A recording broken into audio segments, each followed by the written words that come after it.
Hi friends, welcome. This is your Saira Siksha. இன்னைக்கு நம்ம கார்த்திகைக்கான கார்த்திகை தீபம் ரொம்பவே ஈஸியா கம்மியான மெட்டீரியல்ஸை வச்சு எப்படி செய்யணுங்கிறத தான் பார்க்க போறோம்.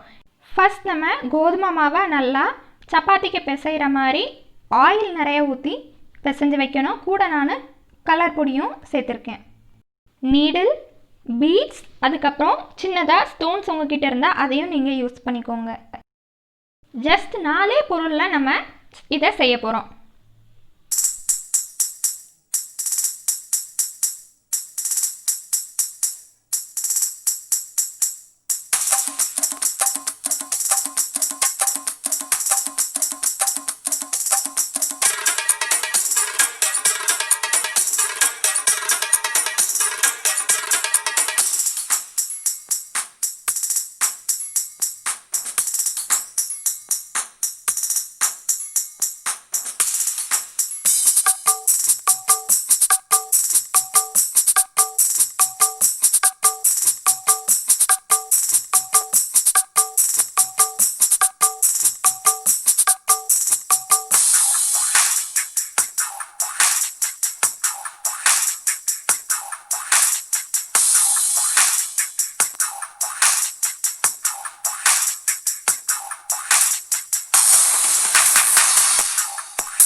தேங்க்யூ ஃப்ரெண்ட்ஸ் ஃபார் வாட்சிங். உங்களுக்கு இந்த தீபம் பிடிச்சிருந்தா லைக் பண்ணுங்கள், ஷேர் பண்ணுங்கள், சப்ஸ்கிரைப் பண்ணுங்கள்.